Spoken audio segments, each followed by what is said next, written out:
हमारे प्रदेश अध्यक्ष श्री वीरेंद्र सचदेवा जी भी अपनी बात रखेंगे। मंच पर इस प्रेस वार्ता में हमारे साथ दिल्ली भाजपा के महामंत्री श्री विष्णु मित्तल जी, हमारे अल्पसंख्यक मोर्चा के पूर्व अध्यक्ष और बहुत ही जुझारू हमारे माइनॉरिटी मोर्चा के ओबीसी के नेता आतिफ रशीद जी। इस प्रेस वार्ता में जिसमें माननीय केंद्रीय मंत्री श्री भूपेंद्र जी डिटेल से इसमें आपके सामने चर्चा रखेंगे। आप सभी का हार्दिक अभिनंदन है, स्वागत है। वक्फ अधिनियम 2025 पारित होने के बाद देश में विपक्ष द्वारा लगातार विशेषकर अल्पसंख्यक समुदाय को अटकाने, लटकाने, भटकाने और भड़काने की जो एक प्रथा हमेशा से चली आई है, भारतीय जनता पार्टी के नाम से डराना और अपने वोट बैंक को मजबूत करना, और हमेशा जब जब मोदी सरकार ने अल्पसंख्यक समुदाय के बीच में कोई रिफॉर्म्स की बात करी है तो उसको एक मजहब का चश्मा लगाकर मुस्लिम समुदाय को डराने की कोशिश की गई। देश गवाह है इस बात के लिए कि जब सिटीजनशिप अमेंडमेंट एक्ट चल रहा था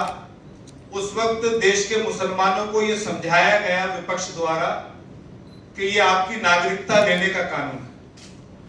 जबकि ऐसा कुछ नहीं था। देश के प्रधानमंत्री, गृह मंत्री, पार्लियामेंट के पटल पर अनेकों स्थान पर यह कहा गया कि इस प्रकार की ऐसी कोई बात नहीं है, आज इससे रिव्यू हुआ। ठीक उसी प्रकार से पूरी दुनिया के इस्लामिक देशों में 3 तलाक पर कठोरता से प्रतिबंध था, लेकिन मुसलमानों को वोट बैंक के रूप में इस्तेमाल करने के लिए इस देश की सो कॉल्ड सेकुलर पार्टियों ने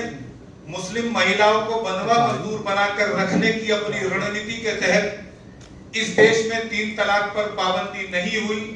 जब प्रधानमंत्री नरेंद्र मोदी जी ने मुस्लिम समाज में ये रिफॉर्म्स का कार्य किया तो उस समय भी मुसलमानों को मजहब का चश्मा लगाकर ये समझाने की कोशिश की गई कि ये मुस्लिम पुरुषों को जेल भेजने का अभियान है। ऐसा कुछ नहीं हुआ। ठीक उसी प्रकार से आज ये वक्फ अधिनियम 225 में जब ऐतिहासिक और क्रांतिकारी बदलाव प्रधानमंत्री नरेंद्र मोदी जी के नेतृत्व में हुए तो मुस्लिम समुदाय को ये समझाने की कोशिश की जा रही है कि ये आपकी दरगाहें, आपकी मस्जिदें और आपके कब्रिस्तान को छीनने की सोची समझी साजिश है। आज दिल्ली और देश के मुसलमान को ये बात बताने की आवश्यकता है कि वक्फ की लगभग 10 लाख करोड़ की संपत्ति जो 37,000 एकड़ संपत्ति है उसमें केवल 14% संपत्ति पे दरगाहें, मस्जिद और कब्रिस्तान है, बाकी 86% संपत्ति कमर्शियल है और प्राइम लोकेशन पे है। दरअसल ये वक्फ अधिनियम 225 उस 86% संपत्ति को अवैध कब्जों से मुक्त करके अल्पसंख्यक समुदाय, मुस्लिम समुदाय के पसमानदा तबका, महिलाओं को उनका अधिकार, बेवाओं को और यतीमों को उनकी हिस्सेदारी देने के लिए, और वक्फ का जो असली काम है, वक्फ इसीलिए बनाया गया था कि मुस्लिम समुदाय की बहनों को, मुस्लिम समुदाय की बेवाओं को, मुस्लिम समुदाय की यतीम बच्चों को रोजगार, स्वास्थ्य, शिक्षा के क्षेत्र में मदद करने के लिए वक्फ का जो गठन किया गया था उस पर काम किया जाए। आज वक्फ 225 की डिटेल जानकारी और आगामी कार्यक्रम किस प्रकार से होंगे इस पर विशेष चर्चा के लिए माननीय केंद्रीय मंत्री जी से मैं आग्रह करूंगा। आगे की बात पत्रकार वार्ता में उपस्थित दिल्ली के हमारे प्रदेश अध्यक्ष वीरेंद्र सचदेवा जी, उपस्थित मंच पर पार्टी के सभी वरिष्ठ पदाधिकारीगण, पिछले 1 दशक से ज्यादा के शासनकाल में प्रधानमंत्री नरेंद्र मोदी जी के द्वारा विकसित भारत के लिए प्रगतिशील सामाजिक न्याय, आर्थिक विकास, ट्रांसपेरेंसी और जेंडर इक्वलिटी को लेकर के अनेक रिफॉर्म्स किए गए हैं। वर्तमान में संसद के द्वारा पारित वक्फ का कानून उस प्रगतिशील यात्रा का एक महत्वपूर्ण पड़ाव है। वक्फ में परिवर्तन की बात कोई पहली बार नहीं है। वक्फ एक्ट आने के बाद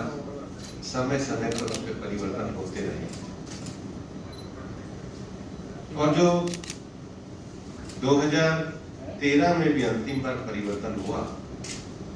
उस समय के भी अगर आप पार्लियामेंट की डिबेट देखेंगे और उससे पहले कांग्रेस के समय में उन्हीं के वरिष्ठ नेता के रहमान कमेटी की रिपोर्ट को देखेंगे, इनमें ट्रांसपेरेंसी होनी चाहिए, मैनेजमेंट अच्छा होना चाहिए, अपने उद्देश्यों को पूरी करने के लिए होनी चाहिए, वो एड्रेस होने से रह गए थे और इसलिए देश की सरकार वक्फ कानून लेकर के आई। मैंने खुद ने भी पार्लियामेंट की अनेक कमेटियों की अध्यक्षता करी है, जेपीसी की अध्यक्षता करी, लेकिन सरकार ने जिस प्रकार से इस बार ये बिल ना केवल जेपीसी को भेजा, बल्कि जेपीसी ने जो व्यापक कंसल्टेशन किया, वो इस बात को दर्शाता है कि सबका साथ सबका विकास वाली सरकार सब विषयों को इसमें समाहित कर रही है। और इसलिए कांग्रेस का जो पहला भ्रम फैलाने का प्रयास है कि वक्फ से मुसलमानों के कोई अधिकार समाप्त हो जाएंगे, वक्फ मुस्लिम धर्म के हिसाब से चैरिटेबल कार्य करने के लिए एक संकल्प है। इस एक्ट के आने के बाद भी मुस्लिम इंडिविजुअल और ग्रुप अपने धार्मिक कार्यों की गतिविधि के लिए एक ट्रांसपेरेंट, फेयर और संवैधानिक दायरे के अंदर अपनी इस धार्मिक गतिविधि और अपने संकल्प को अभिव्यक्त कर सकें। और इसलिए वक्फ को क्रिएट करने का, वक्फ को मैनेज करने का, वक्फ को रेगुलेट करने का मुसलमानों का अधिकार इस संरक्षण के बाद भी सुरक्षित है। लेकिन जो वक्फ बाय यूजर का विषय है, ऐसे वक्फ जिनका उल्लेख 1923, 1954, 1995 या अन्य किसी डॉक्यूमेंट के द्वारा, सर्वे के द्वारा नहीं, क्योंकि 2013 में जो कांग्रेस इस बिल में कमियां लेके आई, उसमें एक बात तो ध्यान में आती है कि अचानक 10 साल में वक्फ की संपत्तियों में 100% का इजाफा, जिसका कोई जस्टिफिकेशन नहीं है। तो ये संपत्तियों का सही तरीके से निर्धारण करने के लिए इस कानून को लाया गया है। हमारे संविधान में धारा 26 में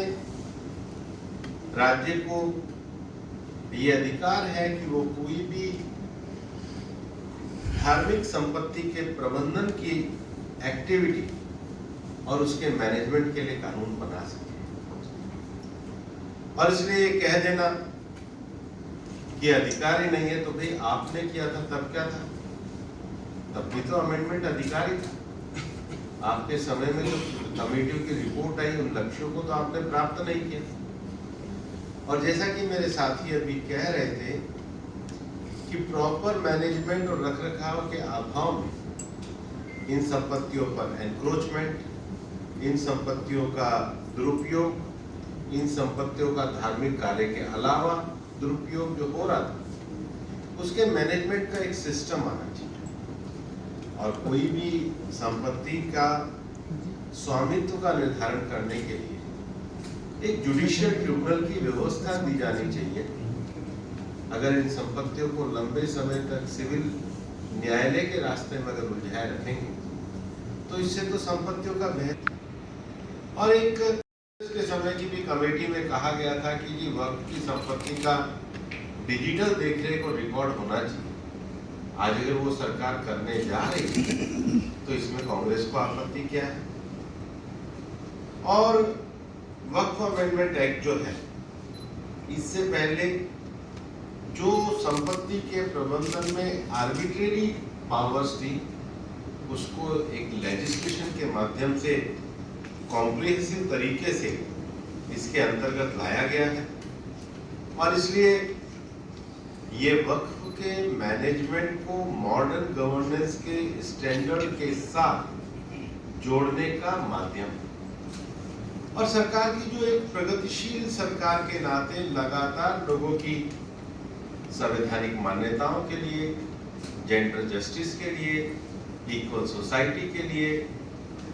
और जिस ऑब्जेक्ट के लिए जिन संपत्तियों की परिकल्पना की गई है, उन उद्देश्यों को पूरा करने के लिए सरकार एक सकारात्मक मंशा से इसको लेकर के आई है। हमें पता है और हम देख रहे थे कि सरकार ने सारे विषयों का जवाब इस पूरे एक्ट के माध्यम से दिया, लेकिन ना तो विपक्ष के नेता राहुल गांधी जी ने इसमें कोई भाषण दिया, तो लोगों को पता ही नहीं उनके विचार पक्ष में या विपक्ष में।